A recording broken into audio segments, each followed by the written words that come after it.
Alexis, I have a question for you. I have an answer, maybe. What is your question? Have you ever thought about investing in platinum?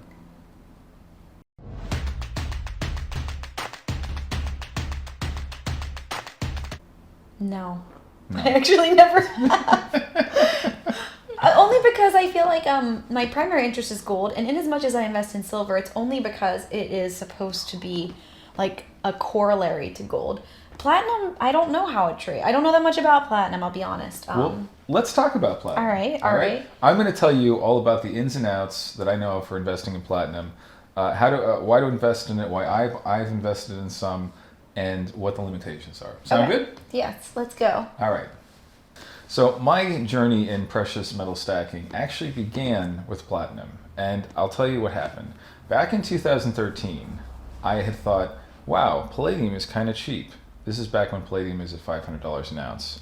I did not go out and buy palladium. What is it at now? We reached a peak last year of about 3,000 an ounce. It's about 2,700 an ounce. But I kept looking at it and I thought, this is so cheap. At the same time, platinum, I think it was 1,000, maybe 1,200, 1,500.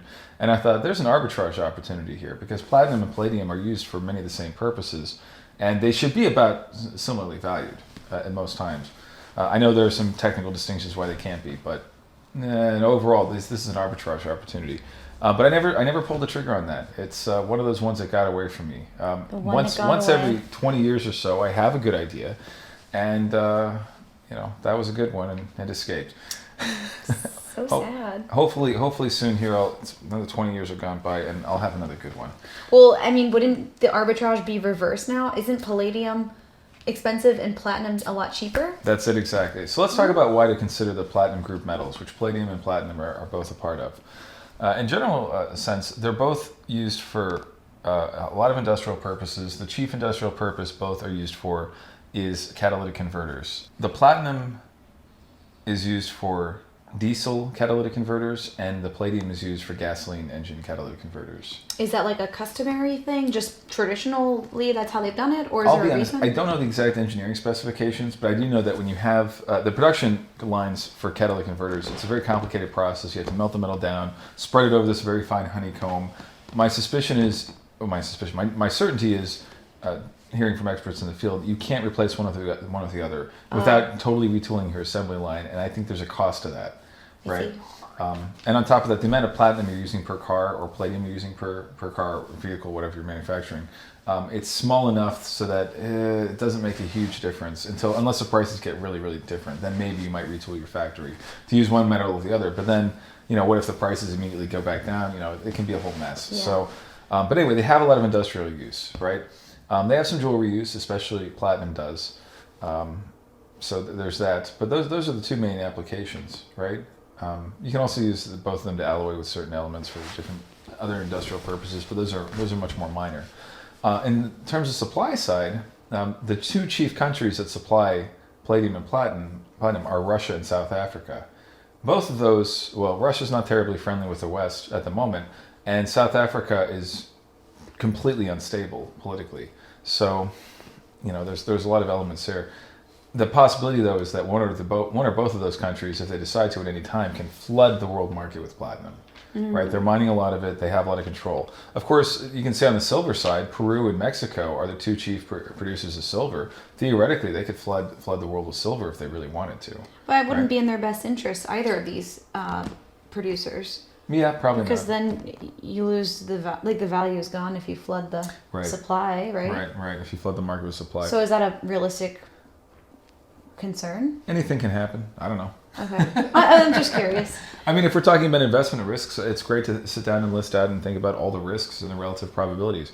Am I so afraid that the Russian government's going to release some massive supply of platinum out into the world that I'm going to not buy some already? No, I'm not. So I'm okay with that risk. I feel fine. So okay. Yeah. But you were saying you started your your adventure with palladium? Well, no, it's platinum. With platinum. I had wanted in 2013 to buy palladium, and I didn't do it. So then 2018 rolls around, and I'm thinking, man, platinum's gotten cheap. Platinum was hanging around $700 spot price, 700, 800, 900 in that range. Mm-hmm. And every time it would get closer to 700, I'd go out and I'd try to pick some up if I had extra cash sitting around anyway. And so I picked up some platinum, and I'm pretty happy that I have it. Only later did I discover kind of the more roots of stacking, the gold and silver. Only later did I watch Mike Maloney's Hidden Secrets of Money. Only later did I start watching all these great stacking channels. And they talk a lot about gold and silver, and they focus a lot about gold and silver, right? That was only later, right? And then, of course, once I saw that, I said, oh, yeah, of course, this is the answer. Mm-hmm. So that being said, now currently the bulk of anything physical that I have is gold and silver, right? By weight, by any way you want to measure it, total invested capital, and everything else. So platinum remains kind of a smaller part. And my initial reason for doing it was just simply seeing that it was cheap and speculating on increases in prices, thinking that, okay, even though the internal combustion engine is on its way out over maybe a 40, 50-year period, it's not dead today, and there's going to be need eventually for industrial production. Of course, now my concern is if we go into a steep recession or depression, as I believe we are, and cars get cheaper because nobody can afford them, could that lack of industrial demand impact the price of platinum? Right. I certainly think that it could, and palladium too. The counter to that, though, is even though it hasn't traditionally served as such, platinum has all the characteristics to be a money. The same ones as gold and silver. This was going to be my question to you. I was going to say, but it's not money, so it's a different vehicle altogether, right? Let's review the definitions of money. Divisible, durable, portable, fungible. It's all these things. Is it finite? And it's finite, yeah. Like the same as gold and silver are, where it's being produced, but it's small rates. Finite technically isn't a characteristic of money, but I agree. An ideal money should be finite, too. Okay, fair enough. There should be a strict supply. And then, is it a store of value? Certainly it is. There's energy cost to mine out this platinum, just as there is for the silver, just as there is for the gold. There's only a certain amount of platinum in the world. In fact, there's much less platinum in the world. That's probably the one thing it's got going for it. There's far less platinum in the world, and it's harder to shape than gold. Huh. Far less platinum. The funny thing is, a lot of video games, I know you're not huge into gaming, and I don't know how huge you guys are into gaming either, but I notice this is always funny. Most gaming currencies, they have 100 base, so they'll have 100 copper to 1 silver, which is maybe about right. Mm-hmm. And then they'll have 1 silver to 100 gold, which kind of is almost right. Wait, 100? You mean 100 silver to 1 Did gold? I say that? I'm sorry. 100 silver to 1 gold. 100 copper to 1 silver. Okay. 100 silver to 1 gold. That seems okay. And then here's where it gets really crazy. They'll have 100 gold to 1 platinum.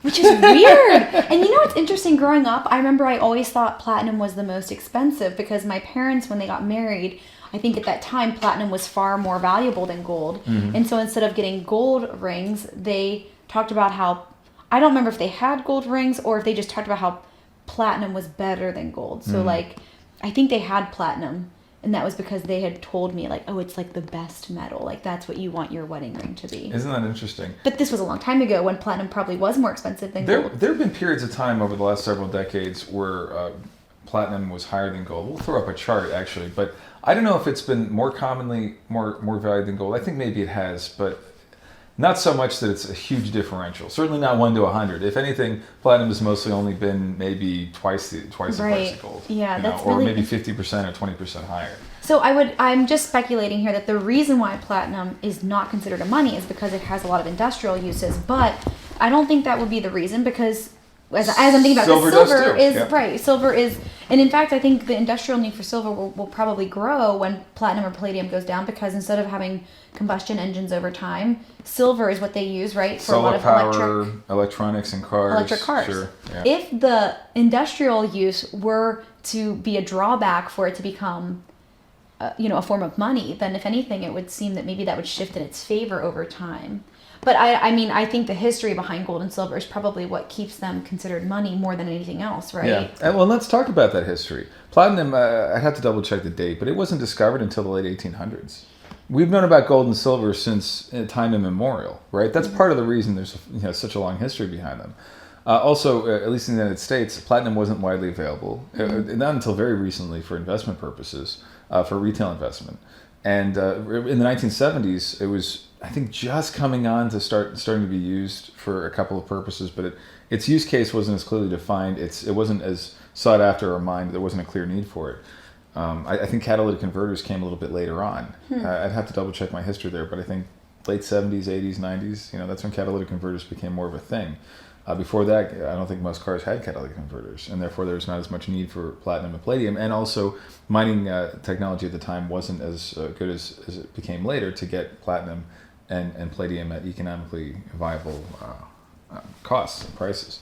So platinum has become more discovered in more recent times. It's sort of a modern version of silver, kind of gold. It's got some of the properties of both. Mm-hmm. And I think it could be a money if people want it to be a money, just like gold and silver are. And there could be some speculative reasons to own it for industrial use cases, especially the ongoing need to have internal combustion engines, I think would be chief among them. But even if you just look at the monetary possibilities for it, there's no reason we can't use it for money if we want to. Is it being picked up or adopted as money at all yet? Well, we have governments who have minted coins in platinum. We have the Canadian government has, the American government has, the Austrian government has, the several others have too. The Australian government, actually there are some also Isle of Man platinum coins. I might have one of those. When I was looking in the bargain bin to get some platinum ounces. But at the end of the day, it hasn't been used as money historically because the whole world has turned during the time that platinum became known, and more widely available and understood. The world at that same time had been moving away from money. Right. I think that if we were still on a gold or silver standard, we'd probably be talking right now like, okay, how do we fit platinum into the mix? It's got to have a role here somewhere. Do we use it as like half two gold coins? Do we do this? Do we that? I don't know the answers to that. And I can't really do the what if history there, but I think there would be that discussion going on now, that kind of discussion going on now. And in an SHTF situation, I see platinum holding its value. Now, Mike Maloney put out a video saying, okay, well, platinum only returned, I think he found that it was 2% a year in the 1970s inflation. But again, that time, the same type of industrial and potential monetary demands in the 1970s, I don't think are going to be as strong as today. I think the thesis of what Mike Maloney said, that gold and silver are probably going to move farther than platinum on a pure monetary basis, might be correct. That said, platinum currently, just like there's a gold to silver ratio, and most people know that when the gold to silver ratio goes to a certain extreme, like if you can get 90 ounces of silver for 1 ounce of gold, then that's high. Yeah. Right. The platinum to gold ratio is historically high. You can get 2 ounces of platinum, or you could last year, it's a little bit less now, for 1 ounce of gold. Well, usually it's a little closer to 1-to-1, or platinum trades at a little bit of a premium to gold. So just that I think that as gold price rises, you could have a slingshot of silver, as we saw in the 1970s and in 2011, a slingshot of silver prices farther and faster. I think we might possibly see the same thing with platinum. What I also like about it too is if I'm wrong on the monetary thesis, if I'm wrong on the depression thesis, then I still have a little bit of a hedge here that there might be ongoing industrial demand for platinum too. And it could be currently undervalued maybe. Yeah. Huh. Interesting thoughts. Yeah. Any other questions? All right. Well, this is me, Michael. Thanks again for listening to My Precious Thoughts.